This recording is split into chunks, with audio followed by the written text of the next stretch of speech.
We're up to 124, but we're going to go just very quickly review. On page 123.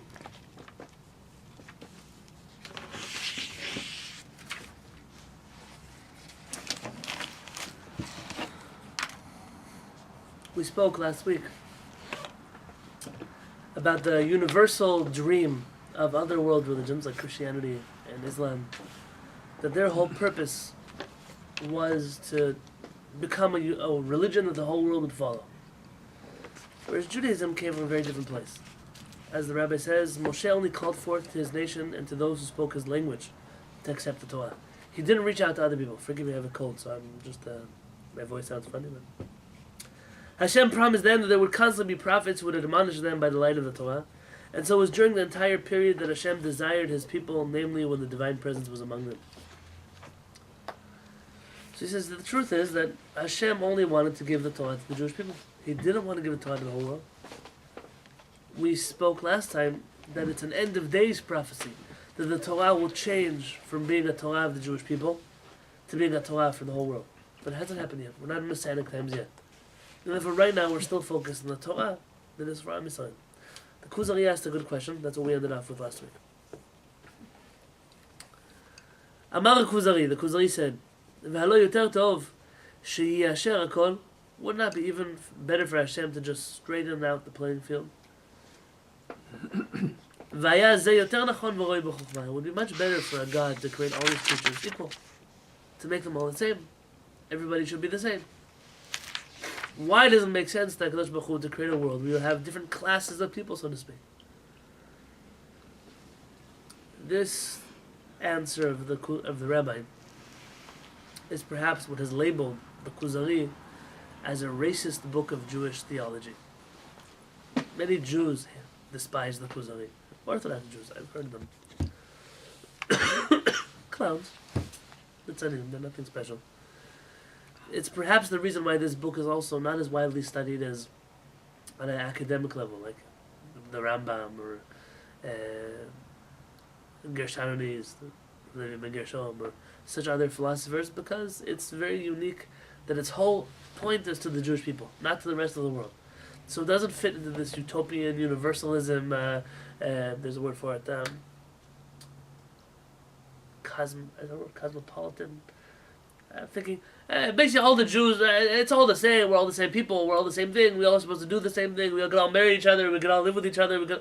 This whole attitude that is developed in the Western world is not one that its root is in the Jewish Torah. The rabbi answers back. You have to understand his answer like a person with a brain, not a person who is looking to make problems. Amar Chaver, this is the rabbi, V'lo haya yoter tov shiu hachayim kulam medabarim. Would not have been better for all living creatures to be able to speak? And you have in fairy tales, rocks can speak, and the frogs can speak, and the trees can speak, and it looks like a very beautiful, fine and dandy world, but it doesn't really make sense. Yes? This one says, the English says sentient humans. Should all creatures not be sentient humans? What does a sentient human mean? One A that human has with feelings. senses, with feelings? It's not what it says in the... It Unless says you'd like to speaking. say that the word medabrim that the rabbi is using is from the four categories. Remember we had these four categories? Where we said that there's a domem, there's inanimate, someach, sprouting, chai, living beings, medaber, and speaking. Perhaps they're using the word medaber as a human being. A speaking being, an intelligent being. אם כן, כבר שכחת מה שקדם בהמשך זרע אדם. From your question, I see that you've already forgotten what we said before about humankind's history. And how divinity began with one person. Who was the heart of his siblings and the elite descendant of his parents. He was a recipient of this light. And everyone else aside from him were like the peels of the fruit, and they did not receive this light. Until you had a phenomenon that we mentioned earlier, that the children of Yaakov were special. It was the first time that the prophecy was not passed on as individuals, but as a nation. The whole group of people became a people who were recipients of the light of Hashem. They were separate from other people, unique in divine matters. They weren't better people. They weren't better physical people. They weren't better basketball players. They were better at this art of connecting to HaKadosh Baruch Hu. שמים אותם כאילו הם מין אחד ועצם אחד מלאכותי, מבקשים כולם מעלת הנבואה, ורובם מגיעים אליה בעבור שהיו קרובים אליה במעשים הנרצים והקדושה והטהרה ופגיעת הנביאים. They reached a whole new level of creation because they became a people that if they wished to reach divinity, they could. If they wished to receive prophecy, they could. They reached almost the level of being a different species. Not God forbid in a bad way. In a positive way. There's a group of people who they received a godly power to connect to HaKadosh Baruch Hu on a godly level. No other level. We're not smarter people. I know people like to say Jews are smarter, and Jews win more Nobel Peace Prizes, and Jews are all kinds of Nobel Prize, maybe not Peace Prize. The reason why Jews say that, even if part of it's true, the reason why Jews say that is because they don't want to use the word anymore that Jews are more godly than anybody else. So you have Jews that don't believe in God, they have to have another way to explain the word chosen people. They say we're smarter, we're more ethical. It's not true. It's not true. We have a segula, a choicest connection with HaKadosh Baruch Hu that was given to us as a nation. It's a responsibility, not some elitist claim.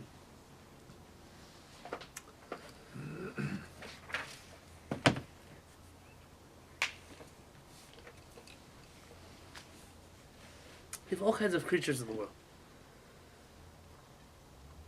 You have inanimate beings that are exist in this world. You have even among the animals.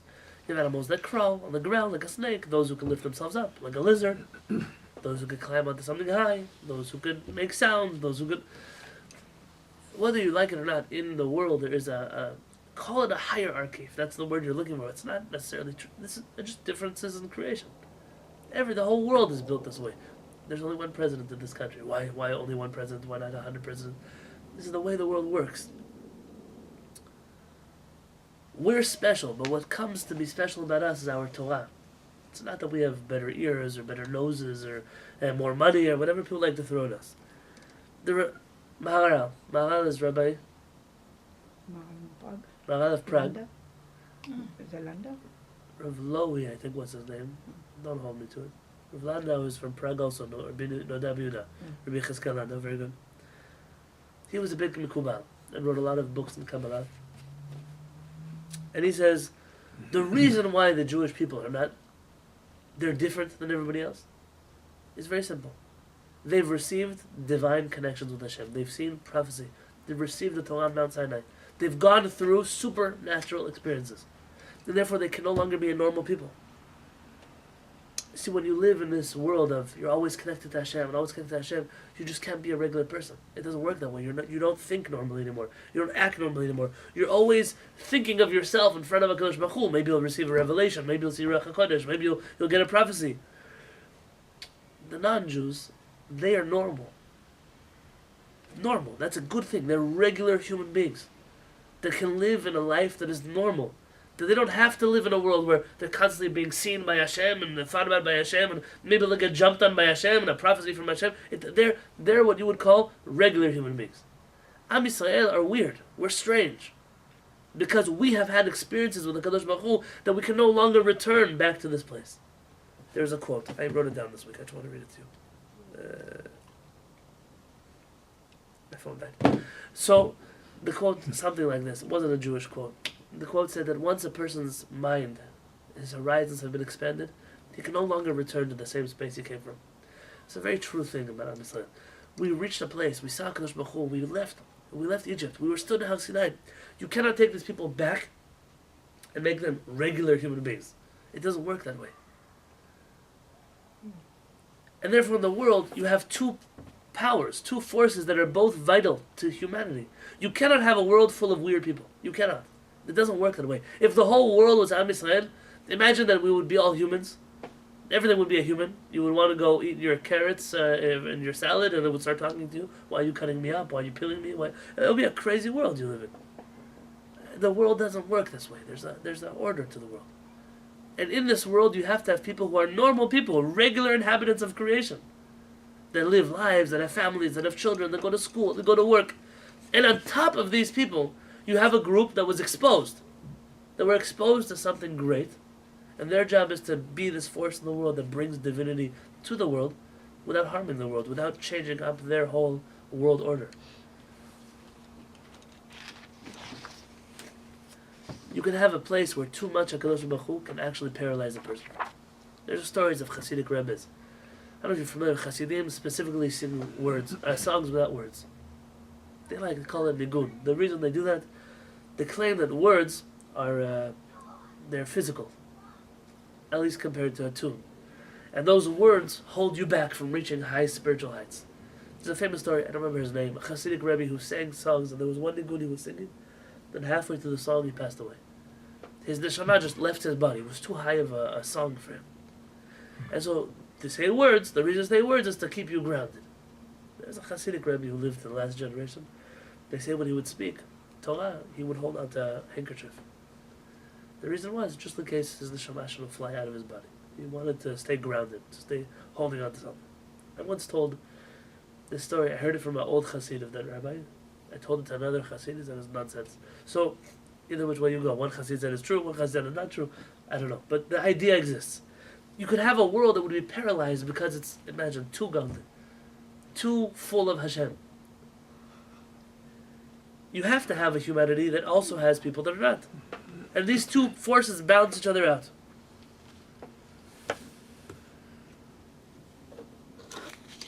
You have to have a people who are able to say, we don't believe in Hashem, because we don't see Him, because we don't experience Him, because we don't think about Him, because He's never appeared to us. You have to have such a force existing in the world.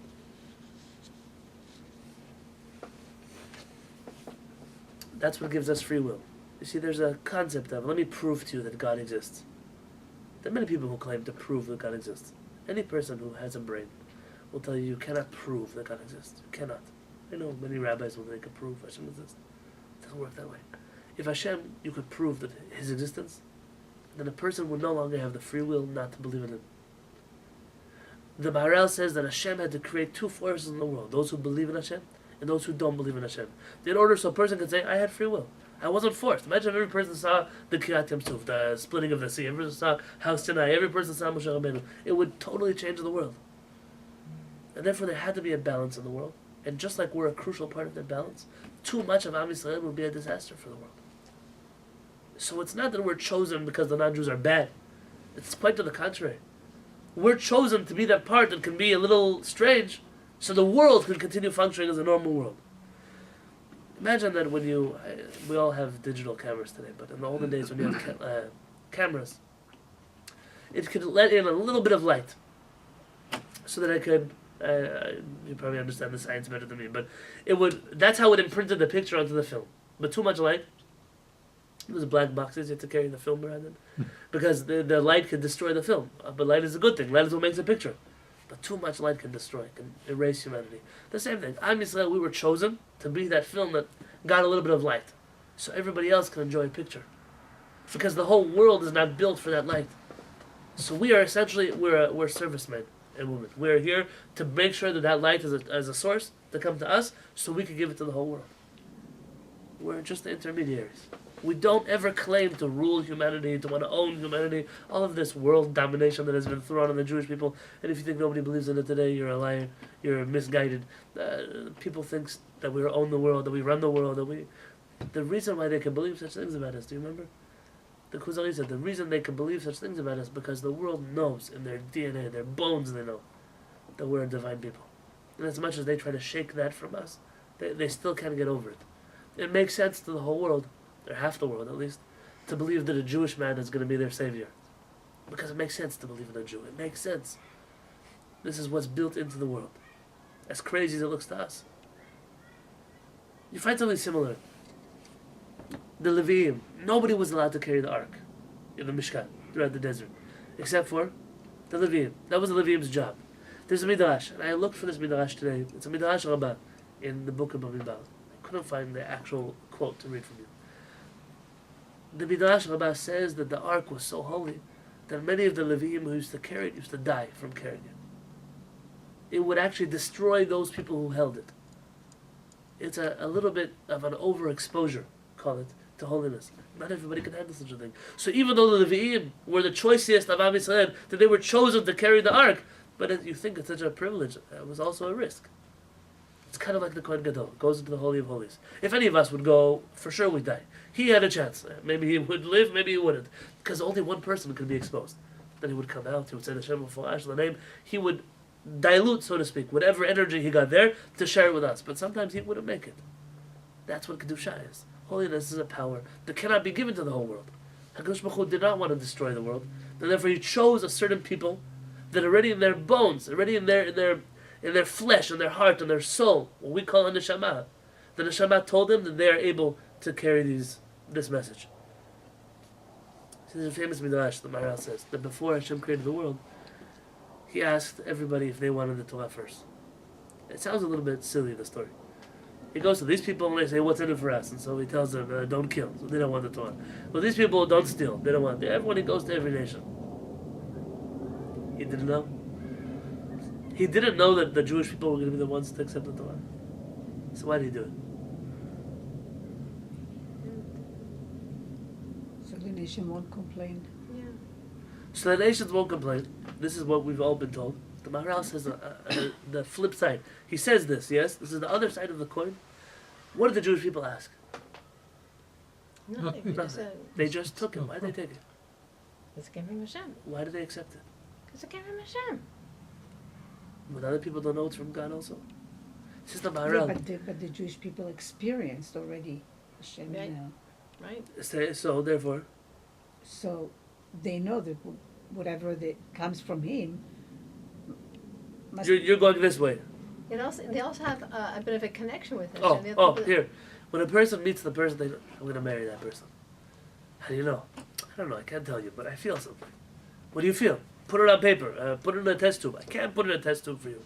I can tell you that when I met this person, something inside of me said it's going to click. What do they use? Chemistry, they call it. Whatever word you want to call it. Am Yisrael met the Torah. They didn't even see it. They didn't even read it. They just felt this is what we were created for. That's the feeling that Am Yisrael had. So one, it was to show the non-Jews, listen, you had a chance to take the Torah. You didn't want it. But less childish than that. That's what the Midrash says, actually. The Maharal is on the other side. So the Jewish people say, why'd you give it to us? We gave it to you because this is what you felt. You took it without even asking for it. Not seven Ishma, because you discovered your purpose. And the proof, says the Maharal, that the other nations of the world wouldn't be able to handle the Torah. Half of this globe believes in the Torah. And the Rambam says the greatest part of Christianity is that they believe in the Torah. The Rambam was asked if one should teach Muslims Torah. He said no. But to Christians, yes. Why? The Rambam says because to Muslims, you first have to get rid of their religion and then teach them Torah. But the Christians, you don't have to get rid of their religion. All you have to do is show them that they don't know how to read the Chumash properly. Teach them how to read the Tanakh, and already they'll become Jewish. Teach them that their whole new book is based on a wrong source. But they already have the Torah. They already believe in the Torah, Moshe Rabbeinu, in the stories as they're written in the Tanakh, in the prophets, in Yechezkel, in Yirmiyahu, in Zechariah. They believe in this. How many Christians keep the Torah? The Pope keeps kosher. No. He doesn't believe in the holiness of the Old Testament. Why does he prohibit homosexual relationships? But kosher he doesn't keep.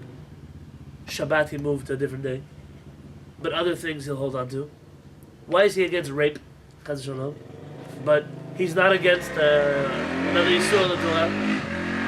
He's not careful not to eat the Gidan Hashem. Why? Because his programming, his neshama, is not in tune. It's not in sync with the Torah. He can't. Even though he believes in it, he can't observe it. He can't. It's not his fault. Don't blame him for it. If a non-Jew wants to become a Jew, is it possible? Yes. Absolutely. Of course. It's not a race. We're not a people that you cannot join. Any person who wants, what is the minimum time to convert a person? There's no. A minute, 10 minutes, whatever you want. An hour, give That's it a one day. his opinion. Depends whose opinion. The truth is, it's going to take a little bit because a person has to get a Brit Milah, they have to heal from the Brit Milah, then they can go to the mikveh. Give them a week. To study. I don't have to study. But can a Beit Din convert a person without studying? Yeah. Yes. Yes. So everybody can become a Jew if they want to. We don't hold the race card. We're not, unless you're one of us, you can't get in. Some of our greatest rabbis have been converts. Hillel became the chief rabbi of Bavel, of the Jewish community in Bavel, because he said, you were too haughty. You wouldn't study from rabbis who were converts, and I went to study by them. That's why I know more Torah than you. That was Hillel's famous teaching. Onkelos Hager, the only divine translation of the Torah, is written by Onkelos, who was a nephew of the Roman Caesar, not Jewish, but received the highest revelation. The rabbi said when he wrote the Targum, it was literally from another world. We don't believe in a race. We're not an elite race. Chaz v'shalom, it's not Nazism in a Jewish version. But we were chosen by Kadosh Baruch Hu to be, sorry for cliche New Age terms, this channel of light that brings to the world. And we are responsible then to take from this whatever the world can learn and to give it to them. But we have to be that kli. And then he continues to tell us, you forgot. Remember, you forgot about what happened at the beginning of time. You forgot what happened in the origins of history. Like the whole world is created in order. Adam Rishon had children? Yeah. Yes. Every person has a father, except for Adam Rishon. Every person has a father, a mother. Yeah. Why? Why is that fair? That wouldn't be first. Why are they first? So you weren't first. Why do I have to listen to them? Just because they were born first, I have to listen to them? If a child would tell you, I don't want to listen to my parents. Who made them my parents? You have a world today which is going in this direction. But you should know this is entirely a fluke in the world system. But is this it's not a normal complaint. I don't want that person to be my grandfather. Nobody who asked you. There is an order in the world. We all accept a different level. So just Am Yisrael, we were chosen first to receive the divine presence of HaKadosh Baruch Hu. Can someone else join? Of course, but don't complain that you weren't chosen first. The Midrash is a crazy story. The Midrash is a story. We know that the moon is very much connected to Am Yisrael. The Rabbi says when the moon has an eclipse, the Jewish people should be worried. Just like the moon waxes and wanes, we also, Am Yisrael, we have times in our history where we disappear, times in our history we come back. That's the normal way of the moon. Which other star or planet does that? It's a true question. Does No other star or planet moves like the moon. Isn't that in our galaxy? Okay, that's what we can see. Fine, I'll give it to you. We look at the moon, we say Birkat Havana. We speak a lot about the moon. The moon is where we set our calendar according to. The moon is very much connected to Am Yisrael. So I'll tell you a Midrash about the moon. The Midrash says,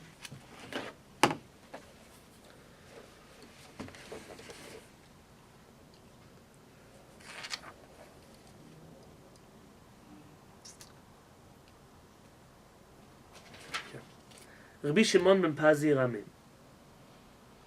Rabbi Shimon ben Pazi Rami says, Vayas Elohim et shnei ha'meorot hagdolim. Hashem created the two great lights. Uchtiv et ha'meor ha'gadol v'et ha'meor ha'katon. He wrote the big light and the small light. Amay yareach lifnei HaKadosh Baruch Hu. The moon says to Hashem, Ribono shel olam, Master of the world, Efshar lishnei malachim shishtamshu b'cheter echad? Can two great lights use the same crown?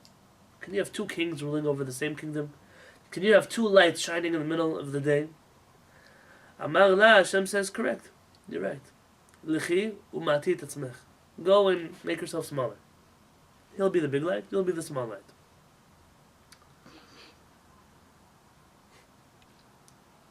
That's why it's called, by the way, the small light, because there originally were two big lights, but it's referred to now as a small light. Amar lefanav. She says to Hashem, Ribono shel olam, Master of the world, Ho'il ve'amarti lefanecha davar hagun, because I came and I told you a good thing. Now, amit tatzmi, now I'm going to get punished? I came to tell you there's a flaw in your creation. Make the other one smaller. Why should I be smaller? Amar la, Hashem tells the moon, Lechi umshol bayom u'valayla. Go and you should shine day and night. Amar le, Maya Ravute, what's it going to help? Dishraga b'tahara maya hani. If I'm going to be around in the daytime, when the sun is around, what's it going to help? It's not going to give me any extra honor. Amar la, zil limnu bach Yisrael yamim v'shanim. Let the Jewish people use you to count the holidays, the times, the moon. We'll use a lunar calendar. Amar le, she tells him, Yom anami. Okay, they'll use me for the days. Yefshar de lo manu beit kufota. But there are seasons that are used in the solar calendar. The Jewish people have to follow also. So I'm still second to the sun. Zil likud tzadikei b'shmech. Let me call many righteous people with your name. You're called Hamaor Katan, the small light. I'm going to call many people Katan. Yaakov Katan. Yaakov is referred to in the Torah as the small Yaakov. Shmuel Katan, very good.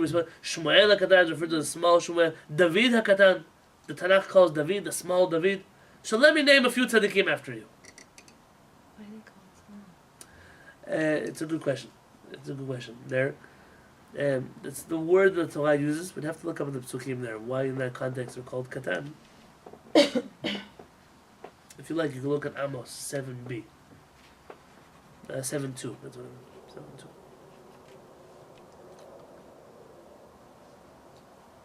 Chazia deloka miyat vadata. You saw the moon wasn't happy with these appeasements.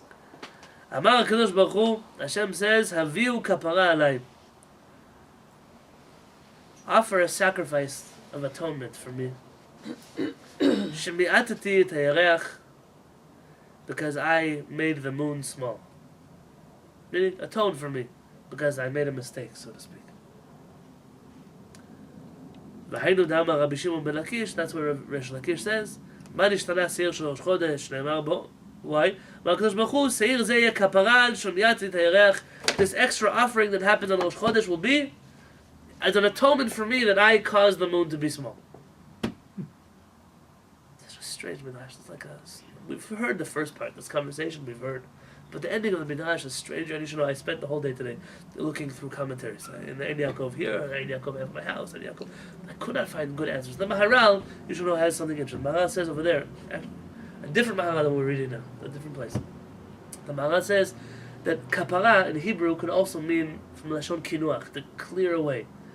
He's not asking for forgiveness. Hashem didn't make a mistake. Hashem is saying, offer every Rosh Chodesh sacrifices to clear the conscience of the moon that she feels so humiliated. Like, it's not that I made a mistake, but we're trying to clear, from the word clearing the conscience, not atoning for sins. What is Hashem? No shayach. How can you say Hashem has something to atone for?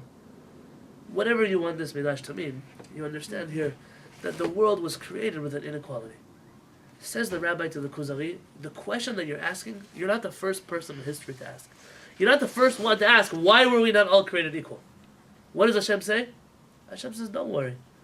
Don't worry. I'm going to give you this, I'm going to give you that, and you might be the greatest nations in the world. You'll have the most oil in the world. You'll have the most money in the world. You'll have the greatest army in the world. Am Yisrael is still going to be chosen for the light. And there's going to come a time, and we say this at the end of Birkat HaLevana. It's a prophecy from Yeshayahu. V'haya or HaLevana, the moon will one day return to be just as bright as the sun.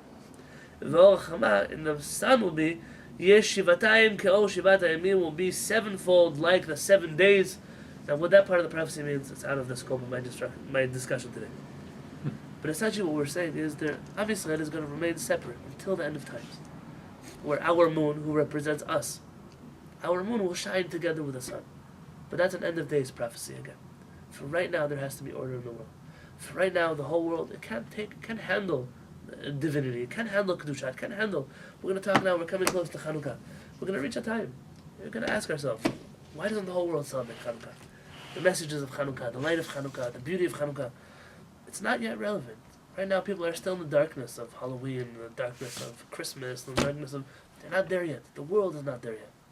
It's on the Shem, there's going to come a time. The moon will become bright like the sun will become even brighter. But for right now, we're still living in the world where we are separate. What does it mean separate? Separate doesn't mean better. Separate means that we were chosen for a certain purpose. And here I come to conclude with something. When you see a Jew who's not connected to their purpose, don't be mad at them. To cry for them. I mean, what's the whole point that they came to this world is, and they're not even doing it. They're not even involved in it. In my head, I recently had to deal with it. The only way in the world that a Jew could marry a non-Jew, the only way in the world, is if they so didn't believe that they were put on this world for a special purpose. So how am I different than Bridget, than Christina, than who else? But if I truly understood what my purpose was, it's kind of like a person that wants to be a doctor. And they know that to be a doctor, they're going to have to go to medical school. They're going to have to work long hours. They have to marry a person who's aware of, either involved in the same field and appreciates it, or at the very least is able to say, okay, so when we're broke for 10 years while you're in school, I'm going to work this because I believe in this mission. I'm part of this mission. But a person who's on a totally different mission, they're going to feel resentful. They're going to feel... And that Jew inside of that relationship also feels like, oh, I don't know what I'm doing here. When you see a Jew marrying a Jew, especially they don't understand the importance of that, tell them. Give them a hug, give them a kiss, dance with them. Tell them at the very least they married a person who, in their programming, is on the same page, is on the same mission. And hopefully they'll also wake up, and their light will shine stronger, and the dark part of the moon will become a lighter part of the moon, and they'll fulfill their mission. But a person has to know, right now, we're the doctors of the world. And we have patients. A lot of people who need spiritual light. A lot of people who need Hashem in their life. And we're responsible to bring the light of Hashem to the world. Just like doctors and patients are not allowed to engage in any kind of relationships, so to us in the world. It's not because we hate them. It's not because they're lower than us. Chas v'shalom. Because we have a different purpose. And we can only help the people when we are able to be in a situation where we have that purpose, we're serving our purpose. And very often I hear a person, why should I marry this non-Jewish girl? My mom doesn't go to synagogue. My mom doesn't keep kosher. My mom doesn't dress tzanua. My mother doesn't ever pray. But the whole list of what her... Says this girl also doesn't go to synagogue. This girl also doesn't keep kosher. This girl also doesn't... In fact, this girl actually goes to church for holidays. She's more religious than my family is. What do you tell that person? You still can't marry a non-Jew. You're a racist. You raised a child with no purpose. And then you tell them they still can't marry a non-Jew. Tell you what's different from us and them? Nothing. Except the fact that we're on a different mission. That if I'm not on that mission, if I'm not part of that greater global purpose, what right do I have to put myself over somebody else? I don't. And it's something to think about. It's something to think about. To the world, we have to let them know we have a purpose, and B'ezrat Hashem will accomplish that goal. Everyone should have a beautiful evening.